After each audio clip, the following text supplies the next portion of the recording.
Hello friends of Sally Antiques. We received some questions from people regarding the AK47. Some people don't understand how it looks, how it works, why it looks the way it does. So, because we have some examples here, I thought it might be nice to just show to everyone how an AK works and why things are as they are. So, obviously the AK47, everyone knows about it. It's very iconic, one of the most well-known weapons around. This particular example, I think, let's look, yeah, this is an AK-56. It's a Chinese AK variant, which was, well, Soviets gave the Chinese the patent to make the AKs in their own country. The Chinese more or less reproduced all the variants, and then they developed their own.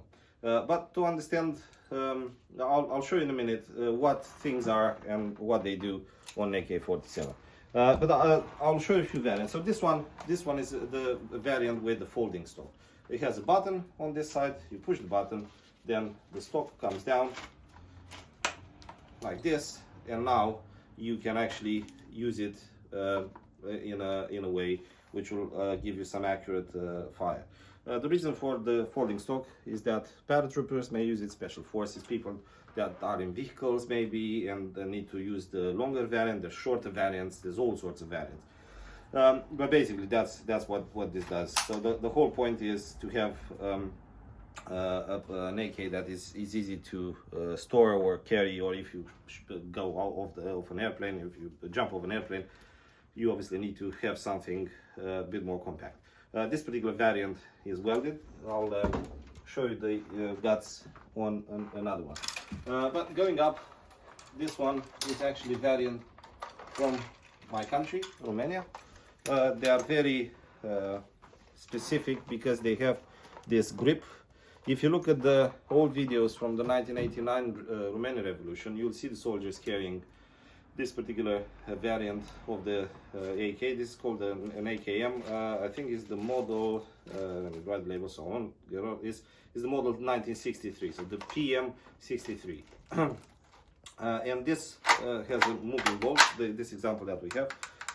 The trigger is disengaged because that's how is the deactivation spec, but otherwise it's like any other AK-47. Romania made two variants with this particular grip. The front one, this one where the front faces forward, and another one where the grip faces backward, because that had the folding stock. So when you fold the stock had to go around this grip.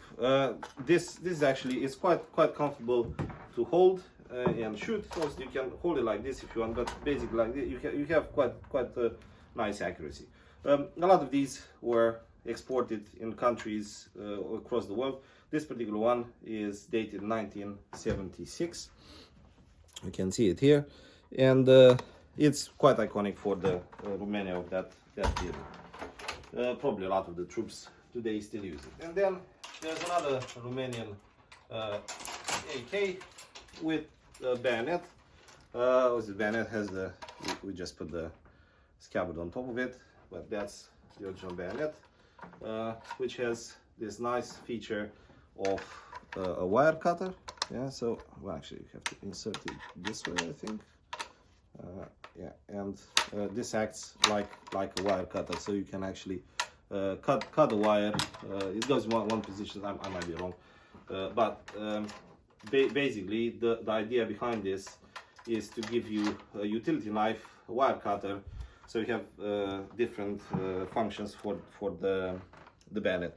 This AK obviously has the more traditional grip. If you look here, this is actually quite different. It's not a flat grip. It's actually going out, has some surfaces that will give you a better grip. I don't know if this is specific to Romania or this might be a Romanian export thing. I don't know. You leave us some comments if you know about it. We'll be very glad to hear it. All comments are always welcome. Again, a lot of these were exported all across the world. They've been manufactured with different specifications. Some of them were modified.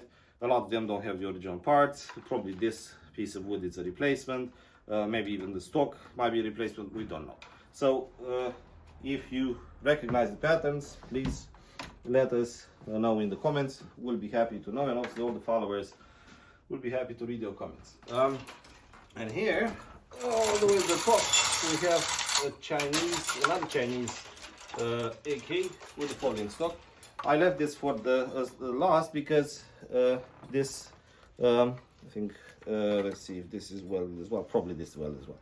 Yeah, well, this is a variant also from model 56, and this is also a paratrooper or special forces style. We'll pause the video for a second because I have to search for one which is what we call an old spec and take the cover off to show you the insides. This is the one I was looking for. I thought it was the last one we looked at, but no, this is the example. So this is actually one that cocks and dry fires, so it's a nice old spec.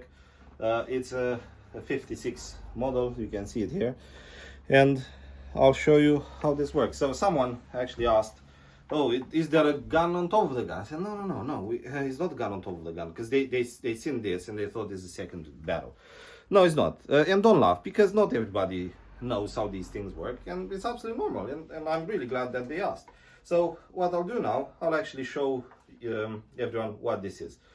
So the way the AK works, like a lot of other guns, they use the gas resulted from when you shoot the projectile, right, which is recovered through a tiny channel and a piston.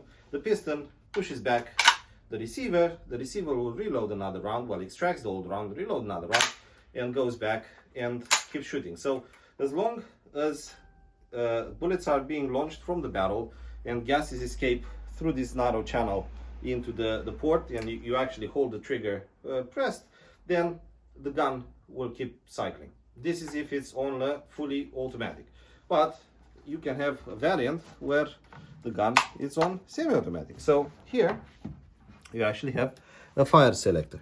So this has three positions. This is the safe position where the receiver doesn't go back. You have one position, I don't know which one is on the Chinese, probably the first one is automatic, and second is first one is semi, second is automatic. I'm not very sure, but basically that's the idea. So when it's on semi-automatic, after you pull the trigger and the shot was fired, then the receiver stops. Then you have to kind of do it again. It's shot by shot, shot by shot. If it's on fully automatic, as I said, then the gun will reciprocate all the time until all is done. Right, so what is inside, I'll show you in a second. This is obviously not as good as a live one, but it's good enough. It will give us an idea of how it works. So this is the spring, yeah, the receiver, which goes back. See, there's a hammer in there which cocks, yeah, you just push back, yeah, and then this hammer will hit the firing pin. The firing pin hits the cartridge. So that's how it works. And if you want to go inside, so that goes out, and then you should have access to the bolt, yeah. So this is the bolt. Obviously this is all welded and cut because this is a deactivated variant, but this is where the firing pin will be, and these two bits, actually the one on top and one on bottom, should be separate in real life conditions. So they're two separate parts, but in this case they're all one part. And this part will actually have a continuation. It's a gas cylinder, goes all the way up. It has a rubber seal, and that will actually reciprocate back and forth.